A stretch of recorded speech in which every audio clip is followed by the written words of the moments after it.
What's up, fam? Happy Monday. Hope everybody had a great weekend. I just want to come on here real quick and talk about a little bit about why I started homeschooling. So I actually, for those of you guys who don't know, I've actually been in education for about 17 plus years. I worked with troubled youth. I worked in higher education for many years. And so coming from higher education, I was very much like, you have to go to college, you have to get all the straight A's. That was just basically the same thing that, when we were growing up, what was told to us. And so one of the biggest reasons why I started homeschool was because I remember coming home from working at the college, and I'd work many hours, and I would come home and I would have to sit with my third grader for hours on end doing homework, like hours. I remember there was one time where we sat there and did homework for almost 4 hours, actually over 4 hours together, and she wasn't even done yet. And here's the thing with this child, she actually got schooling pretty well. Like, it was just kind of came easy to her, but there was so much work for her to do. And not only that, she was in sports. We had other things that we wanted to do as a family. And of course I had other children. And so to have to sit there as a mom and dedicate this much time to helping my third grader with homework, I was blown away. At the end of it, she was stressed out. I was stressed out. It wasn't happy times. I remember it got to the point where I was just writing notes, and I loved their teachers. I love their teachers so much. We love teachers, by the way, you guys. It's not the teachers that we are not happy with. It's the system. All right. I just want to let everybody know. But I would write to her teacher and I'd say, I'm so sorry. She's not doing this homework. She absolutely would not do this homework. I need family time. She's stressed out. I'm stressed out, and she's not my only child. So that was like a big thing for me, where I really started to notice, why are we sending our kids to public school for this many hours? And it's already information overload, because I, as an adult, I don't know about you guys, but I can't sit still in the same seat for 6 to 7 hours. I'm not doing it. Absolutely not. And then I have to learn just like 5 days a week for this long. It's terrible. And then you got to come home and then do all this other work. It was not healthy for her or for me. And then another big reason was, so my daughter, right after her, she wasn't as confident. She was very quiet. And if you know her now, you'd be like, what, Marley? But she was really quiet, and she would not want to raise her hand in class because she wouldn't want to like hold people up, or she would just feel, maybe a little bit embarrassed. But that was my second child. And so it got so bad with her. She got so behind all the time, and it was always told to me in front of her that she was behind. And so of course she's starting to hear this, and her work is starting to pile up. And so I actually tried to get her an IEP two times. I tried to get her an IEP, and she didn't qualify for one. But I'm so grateful for the school for what they tried to do. They tried to help her a little bit, pull her out of class and do reading groups. And I love them so much. It was the public school that I went to when I was little. So it was nothing against the staff that was there. I love the teachers so much. But it was really just the system. There wasn't anything really they could do. And so then the best line of defense was to pull her out of class, to have her in small reading groups, which then of course she's now missing class, where she falls even further behind. So it was just kind of like this perpetuating cycle where she would get pulled out and then she'd get further and further behind. And I noticed it was just damaging to her confidence, and which would make her even more so have anxiety and not want to go to class. And it turned into test anxiety. Anytime you would say test or quiz or, anything, assessment, she would just tense up. She would know the material. You could ask her and have a conversation with her, and she would know her stuff. But if you tell her that, just her confidence was so shot that all of a sudden her grades and everything started to, or, her test scores started to tank. And I saw that was really damaging. And it really just hurt me as a parent, because I was doing the best that I could. I felt like I'm showing up to all the meetings, I'm going through her homework with her, and I felt helpless, and I felt like I was failing as a mom. And I just kind of sat back and I was like, I feel like there's a better option here. There's got to be something different for my child where since her needs are not being met in the public school system. It wasn't until 2020 when I moved to Las Vegas so I looked up the public school system out here.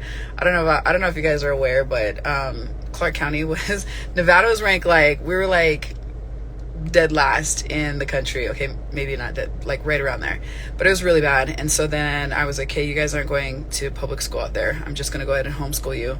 And it was really funny to everybody because you guys, I was like, I'm not that homeschool mom at all. I'm not. I know there's a lot of awesome, fun homemaker moms that do all these amazing crafts. I was not that one, just so you guys know. I was the mom that, I see all the first day of school pictures and the moms are draw these cute little signs for their kids and take the pictures. No, I was the mom I hated the first day of school. I was drive by take a picture out the window. That was me. So for me to all of a sudden become a homeschool mom was just kind of comical to a bunch of people. I think especially my kids and myself. But you know what? Getting into it, I loved it. And I realized that everybody's a homeschool mom or a homeschool parent. And even if you aren't a homeschool parent, there's many people in your area that you can really just, connect with. So anyways, so 2020, I moved out here to Vegas and I decided to homeschool. And I was like, yo, this is way easier than I thought. And then I started to look at the school standards, state standards, and I was like, these kids can get through the material so much faster if it's just a much smaller group. So I saw how my kids were getting through their material a lot faster, and that there was a lot less stress, and that they were understanding it, and that I was able to have conversations with them and go back and forth. And it wasn't really about test scores for us, and that's part of the reason why I don't like grades and I don't like looking at test scores or using that as a way to really see how much in depth a student understands about a concept, because test anxiety, again, is a real thing. But if you were to have a conversation or have them stand up and turn around and teach it, you will know really quickly how much a student understands. So way too much homework, me as a mom feeling we're not going to get to this, me hating busy work for them and for me, losing out time on family time. When they come home, that's our time. That's our time as a family. We want to go play sports. We want to work out. We want to just hang out as a family. I should have the right as a mother to decide that. And then the confidence, it was so sad to see my daughter's light be dimmed a little bit. And to no fault of her teachers, again, it was just the system and how it was set up. And then the other thing is, one of the biggest things also for me is just really protecting my children. You guys, I'm really picky with just the energy that my children are around. I'm really picky with the people, it has to be positive and uplifting. And then also just the things that they're exposed to. I am one of those moms that is I don't want them around certain things, and I feel strongly that there's certain conversations that should not happen in the classroom at all. And I'm very vocal about it, and I'm glad that I pulled them out when I did, because looking at what some of these kids are exposed to in the public school systems, I am a little bit vocal if you don't know anything about me, and I will with a quickness be up there at the school speaking my mind, so I'm glad that I haven't had to it hasn't had to get there, because I pulled them out, it seems like, before a huge turn of events in the public school systems. But very protective of their innocence, very protective of their energy, and that is also a big reason why we created Elite as well.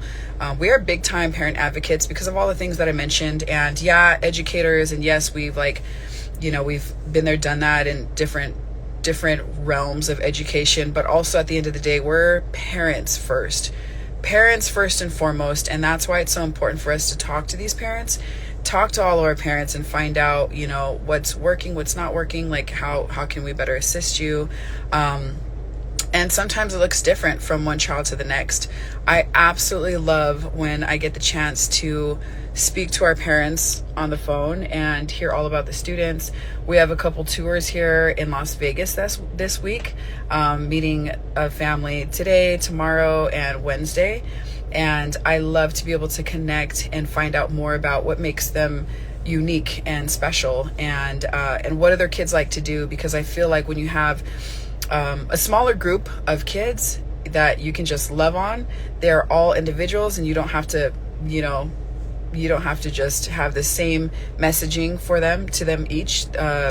We have some kids who are super creative, super artistic. We have some kids who are super athletic, some who are a little bit more shy, some who are very outspoken. And being able to do microschooling setting like we do, where we do at a 1-to-10 ratio max, we're able to allow them all to be individuals, but still learn how to be collaborative and work together. So it's been such a fun journey. I just want to come on here and kind of share, for me personally as a mom, why I started homeschooling. That was just a few. That's a tip of the iceberg, but just many, many things that I see that I wasn't too keen on. It's just nice to know that there's different options out there. I get on the phone a lot with families who are like, hey, we just want to homeschool ourselves from our home. And if you can just help us get set up. And the answer is yes.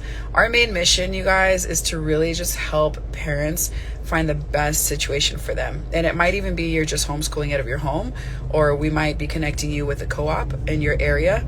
There's so many different options out there that a lot of parents don't even know. I saw a reel that was posted. One of my good friends, Matt Boudreau, was on this podcast, and one of the ladies on the comments said, well, my husband and I both work full time. We would love to homeschool, but homeschooling is not for parents who have to work. And so it was interesting. I remember I commented, but it was interesting because there's so many parents out there who don't know that there's other options. This is for microschools, things like places like Elite and other microschools are created for situations like that. You can work full time, you and your husband, and there are many opportunities out there. There's co-ops, there are different online programs, there are so many different things out there that people don't even know exist. I can't tell you how many times people are like, microschool, what is that? Microschools, it's basically educational setting that teach at a much smaller ratio. And a lot of people have said they haven't even heard the phrase microschool until we've been using it here at Elite. So, but there's many, many of us, and we're all in the same fight and doing the same thing. And it's been really fun to see. One thing that I love about the homeschooling community is that it is so collaborative. We work so closely with other groups, and I actually have space here in Las Vegas that I've noticed a lot of co-ops are looking for some space for rent. So I put a thing out here in Las Vegas and I said, hey, if you're looking for space, we have some that you can rent out when we're not using it. We just really have to stick together. So if you know anybody in the homeschooling community, or if you're in the homeschooling community and you ever are lacking resources or just even guidance or direction, there's so many people that you can reach out to. You can reach out to us. And then also, if you're thinking about homeschooling and you've just kind of been at your wit's end and it's just been stronger and stronger in your mind, like, I really wish I could do this, you absolutely can. And I know you probably can't unless you've been in homeschooling and have had a taste of it or what a schedule can look like. It's kind of hard to understand that. I know that because for me, especially as a working mom, I worked nonstop, you guys. I would have never thought that there would have been an option for me to have my children have a home education, but there are options out there, so many. So don't be scared. Don't let your lack of knowledge about homeschooling deter you from looking into it. If you want to call us, set up a call today, DM us. We do our first call. It's free. It's intro call, free. Just find out more information. But again, our main mission is to really find the best educational experience for your child, whatever that looks like. We're here to support you. We're here to support those out there who are anxiously engaged in a good cause. And so anyways, hit us up in the DMs if you guys have any questions. You are not alone. And just understand, please, also that yes, we are educators, but also we are parents first, and we completely understand everything and anything that you've been worried about in terms of your children's education. We feel that every single day.